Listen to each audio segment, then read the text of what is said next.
Welcome to Strong Legends, daily sci-fi stories that fuel your mind. Subscribe and join the legend. Jackson Jax Marlowe leaned against the hull of his grav bike, the scarred metal warm from the twin suns hanging low in Piro 6's blood-red sky. Waves of heat shimmered across the basalt plains, turning distant volcanic spires into mirages. Out here, hundreds of kilometers from the nearest settlement, there was no chatter of colony politics. No frantic traffic of cargo transports. Just silence, the kind that drilled into a man's bones and left him too aware of every breath. He sighed, running a gloved hand over the controls of his handheld seismic scanner. Its display flickered, minute tremors, nothing out of the ordinary, for a planet still settling its tectonic scars. His finger hovered over the record button, but he hesitated. After 30 years of military service, campaigns on Titan, the siege of Europa, the Delta Sector insurgencies, he'd sworn off routine patrols. Yet here he was, chasing ghosts of combat in the dead quiet. "Come on, Jax," he muttered. "One. Last read? Then back to the outpost." Kicking up shards of black glass, he set off toward the clustering lava tubes that scarred the horizon like a jagged wound. Each step crunched under his boots, reminding him that even the most lifeless landscapes could harbor surprises and dangers. Reports of rogue seismic spikes had drawn his attention, but the deeper he went, the more the land felt alive. A low hum through the soles of his feet, the taste of sulfur in the dry air. He rounded a boulder the size of a walker mech and found the entrance, a yawning black maw fringing a half-collapsed cavern. He crouched, scanning the walls for instability. Nothing. The ceiling above shone with mineral veins that glowed faintly, rare but not unheard of. He clipped a headlamp to his helmet and clicked it on. The beam cut through the gloom, revealing a sloping tunnel carpeted in obsidian shards. Jax inched forward, weapon stowed, or rather, exchanged for the medkit he'd thought he'd never need again. His pulse thumped in his ears as the scanner in his hand began to chirp insistently. 8 distinct heartbeats, each light and rapid, no more than a whisper on the sensor's display. He froze. 8. Dragons. Impossible, but the readings were clear. His military training took over. Move slow, assess, don protective gear. He slid the last clip from his sidearm and snapped it back. If these were hatchlings from a saurian strain, they'd be vulnerable, but also potentially explosive. Bioluminescent scales rumored to ignite under stress. 3 careful breaths later, he stepped over a fallen rock and into the heart of the alcove. There, nestled against a thermal vent's warm exhaust, lay 8 creatures no bigger than a man's forearm. Their scales shimmered like liquid bronze, backlit by the faint orange glow of molten rock. Tiny wings, still folded, rippled with the effort to stay upright. Their heads, triangular and jewel-bright, turned toward him in unison, eyes reflecting the lamp's stark white light. Jax's breath caught. They were utterly defenseless here, bodies slick with sweat and tremors. No adult dragons in sight, no cratered shells of a nest, no footprints around the lip of the cave. Just these hatchlings clinging to life in an environment engineered to kill. One younger than the rest let out a choked chirp, a noise that stole the soldier's veneer of control. He knelt, allowing his visor to slowly close the distance. 3 others followed the sound, clustering around their smallest sibling. Jax's gloved hand hovered over the trembling body. Instinct told him to keep his distance, but something deeper, a memory of loss, a remnant of tenderness, pushed him forward. He retrieved a compact stim patch from his medkit and pressed it gently to the baby dragon's chest. The little creature's heartbeat fluttered faster, then steadied. The other 7 edged closer, noses brushing at the patch as if seeking the same comfort. Jax exhaled, tapping his comm. "Base, this is Marlowe. I've located 8 hatchlings badly compromised, condition critical. Requesting extraction ASAP." Static crackled, then a clipped response. "Understood. ETA 45 minutes. Don't move them until we arrive." Jax slid back from the huddle. Even with his hardened exterior, he felt the weight of responsibility settle across his shoulders. These were not just creatures. They were perhaps the rarest, most dangerous survivors in the quadrant, and he was the only one between them and certain death. He gathered supplies, heat packs, rebreathers, a makeshift crate. He rigged a soft-shelled incubator from his grav bike's medical bay panels. All the while, the dragons watched, their collective gaze both wary and hopeful. For the first time since hanging up his combat rifle, Jax felt something stir in the hollow space where purpose once lived. A sharp tremor shook the cavern, rattling stones loose from the tunnel's ceiling. Jax's grip tightened on the crate's handle.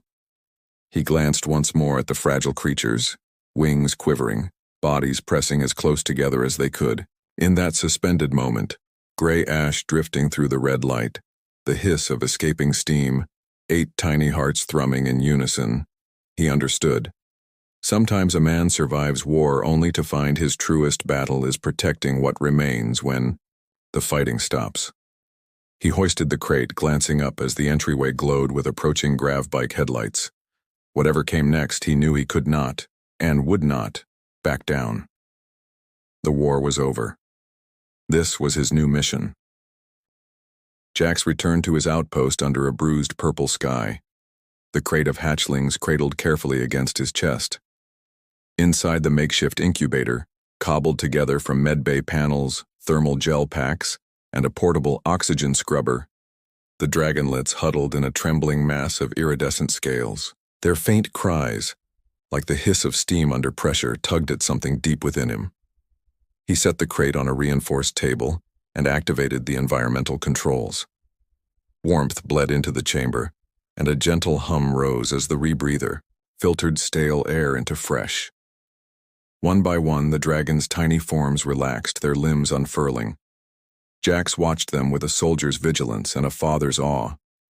He scavenged what he could from his supplies: nutrient gel in syringes, nanofiber blankets, and a vial of stimulant serum designed for emergency cardiac support. To keep track of their progress, he assigned each hatchling a name and monitoring. Patch, Aaron, the snow-white scale stunner whose diaphragm fluttered with each breath. Tora, streaked with tiger-orange veins of mineral deposits. Leo, whose bronze hide carried a faint metallic sheen. Nala, the smallest but fiercest in spirit. Shira, freckled like a leopard's coat. Saber, long-snouted with curious amber eyes. Puma, sleek and quiet. Khan, broad-shouldered and silent. Night fell quickly on Piro 6 and power outages were common. Jax rigged auxiliary battery packs to keep the incubator's heaters alive. When the first blackout hit, the hatchlings stirred, their collective heat barely sufficient to maintain core temperature. He spent hours shuttling spare packs back and forth, sweat beating at his temples. Every time he returned to the crate, the dragons looked to him as their sole source of safety. As the hours stretched into the darkness, Jax felt the sting of exhaustion. His military past offered few lessons for this type of vigil. No tactical advantage to gain, no clear objective besides preserving fragile life. Yet every flutter of a wing, every hiccup of breath, fortified his resolve. He spoke to them softly, voice echoing in the sterile chamber. "You're safe now," he murmured. "I've got you." By dawn, the power grid stabilized. The incubator's glow bathed the outpost in soft amber light. The dragons, sated and warm, dozed in a clustered heap. Jax allowed himself a brief moment of rest, leaning back in a creaking chair, the hum of equipment his lullaby. In that pause, he realized how deeply he'd fallen into their world, inventorying oxygen levels like a drill sergeant, anticipating dietary needs like a veteran medic, and offering comfort where once he doled out orders. They were no longer mere anomalies to be studied or specimens to be sold. They were dependents, bound by fragile trust. And in protecting them, Jax discovered a new purpose, a mission of compassion that demanded every ounce of his skill, patience, and heart. As he closed his eyes, the last thought echoing in his mind was not of battles past, but of the tiny, molten eyes waiting for him to rise again. Dawn broke over Piro 6 in a haze of orange ash, and Jax allowed himself a rare moment of optimism as he checked the hatchling's vitals. The dragons had grown stronger overnight, their tiny claws now clenched at the incubator's edge, wings quivering with restless energy.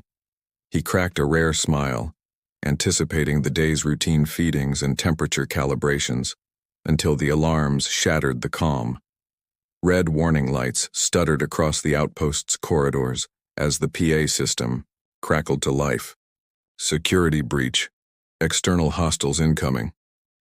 Jax dropped the nutrient syringes and vaulted upright, his combat reflexes snapping back into place. He yanked on his armor jacket, strapped on his sidearm, and raced toward the armory. Through the reinforced viewport, he saw them. 6 badged ex-colony raiders, plasma carbines raised, advancing under the banner of a mercenary syndicate known for looting rare fauna. He didn't hesitate. Drawing on instincts sharpened in the Delta sector, Jax took cover behind a supply crate and returned fire. Bolts of blue-white energy spat across the corridor, chipping concrete and sparking against metal.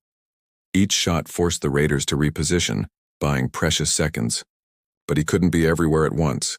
The dragons were still vulnerable in the incubator room just beyond the armory bulkhead. Thinking fast, Jax activated the outpost's old drone bay. A pair of defense drones whirred to life, their surveillance, cameras swiveling toward the intruders. The raiders cursed as automated turrets emerged, laying down suppressive fire that pinned them behind energy shields. Seizing the opportunity, Jax sprinted back to the incubator chamber and slammed the bulkhead controls shut, sealing the dragons inside a protected quarantine lock. Moments later, the raiders breached the outer door of the incubator room, forcing its shutters open with plasma cutters. Jax kicked the doorframe, sending one assailant sprawling, and ducked a blaster bolt that charred the wall beside him. Exhausted but undeterred, he called out, "Get away from them!" His voice echoed through the confined space, tense and commanding. The hatchlings responded in a way no one could have predicted. One by one, shimmering embers ignited across their scales.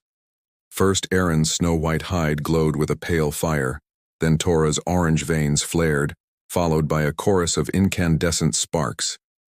The raiders recoiled in shock as the dragons, still the size of Jax's forearm, unleashed jets of searing heat that fused shattered panels to the floor. The air crackled with primal energy, forcing the intruders to retreat in disarray. As the smoke and ash settled, Jax lowered his weapon and exhaled a breath he hadn't realized he'd been holding. The dragons, their heat dissipating in soft puffs of steam, looked up at him with unguarded trust. In that moment, the retired Marine knew 2 truths. These creatures were his responsibility, and they were capable of defending him in return. The battle had been won, but the war for their survival was only beginning. In the days that followed the raid, Jax transformed the incubator chamber into a makeshift aviary, outfitting it with climbing ledges, low-gravity flight tunnels, and sensory panels that simulated the warmth and scent of Pyros 6's volcanic vents. Each morning began with checks of oxygen levels and thermal gradients. Each evening ended with careful feedings of nutrient gels and bioengineered meats. The dragons, no longer nameless hatchlings, thrived under his unwavering vigilance. Aaron's pale scales reflected the chamber's lights as she practiced tentative flaps. Tora's stripes pulsed when she mastered a short hover, and Leo chattered excitedly whenever Jax approached. Nala, ever the spirited runt, would slip through cracks, to explore hidden corners, returning with tiny rocks as gifts. Over time, their behaviors grew more complex. Shira curled around Jax's ankle when he knelt to inspect their enclosure, and Saber learned to mirror his hand signals, trembling his wings on cue. Word spread across the colony. The Dragon Marine was still at his post, not as a soldier, but as a guardian. Research teams arrived in rotation, instruments in hand, eager to study the creature's physiology and flame biochemistry. Jax allowed it, on one condition. He would oversee all interactions, ensuring the dragon's welfare was never sacrificed to ambition. Under his watchful eye, scientists discovered that the hatchlings' ember glands were tied to their emotional state. Stress amplified their fire output while calm fostered controlled sparks. Using this insight, Jax introduced play sessions, inflatable targets for aiming drills, scent puzzles that rewarded the dragons with warmed mineral treats, and synchronized light shows that taught them to modulate their glows. As the dragons learned, so did the colonists. Engineers retrofitted personal shields to harmonize with dragon flame signatures. Medics studied the creature's rapid tissue regeneration for advanced wound healing therapies. Children from nearby settlements were invited under strict supervision to observe flight demonstrations, their awestruck faces lit by molten hues. Through it all, Jax watched the transformation of both species.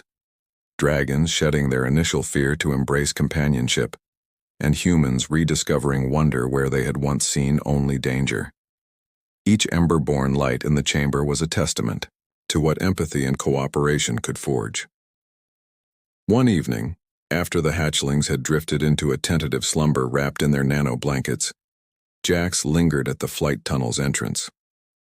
The low-gravity currents whispered promise, and the dragon's synchronized heartbeats, faint but steady, echoed through his comm unit. In that hush, he realized their bond had grown beyond protector and protected. It had become something profound, a shared purpose to redefine humanity's relationship with the unknown. As the colony's new dawn approached, Jax made a decision. Tomorrow he would propose a sanctuary, a habitat sprawling across untouched volcanic plains, where the dragons could stretch their wings free of walls. He would plead not as a soldier demanding orders, but as a father vouching for his children. Because in their luminous eyes he saw not beasts to be tamed, but partners in a future neither species could yet imagine. And together, they would chart a course that transcended war, greed, and fear, illuminating the darkness of space with the glow of hope. The suns dipped low beneath the jagged horizon, staining the sky a deep, molten crimson. Jax stood atop the ashen plateau's rim, 8 adolescent dragons clustered at his feet. Their scales, once mottled and fragile, now gleamed like burnished armor, each unique pattern catching the dying light. Behind him, the low hum of the outpost's grav docks reminded him that sanctuary still lay within reach. But tonight, the choice was his alone. He ran a hand over Erin's cool, snow-white neck as she preened her wings, tiny talons flexing in eager anticipation. Khan nudged his boot with gentle persistence, and Nala's bright eyes danced with barely contained excitement. Jax inhaled the sulfur-laced air and felt the weight of command settle on his shoulders. Let them go wild here, among the dormant vents and hidden pockets of warmth.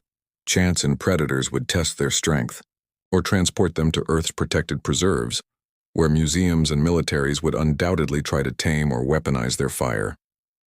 A soft rumble beneath his feet signaled the volcano's heartbeat, a reminder that Pyrrha 6 was home to these dragons long before humans arrived.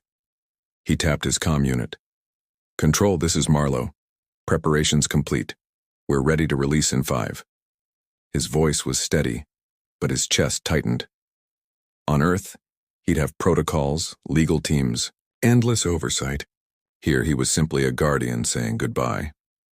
At his signal, the hatchlings formed a semicircle. Jax unclipped the final restraints one by one, nano-latch panels that had kept them safe during training flights. As he stepped back, Erin stretched her wings in a slow, deliberate unfurling. Then all at once they rose. Ember sparks flickered along Tora's stripes, a luminous banner emblazoned across the dusk sky. The dragons spiraled upward, their synchronized flaps stirring ash into swirling halos. Below, Jax's breath caught as they arced against the red heavens, a living constellation blazing with promise. When the last dragon vanished over the crater's lip, Jax felt a hollow ache. Yet as the volcanic wind stilled, a new resolve crystallized in his mind.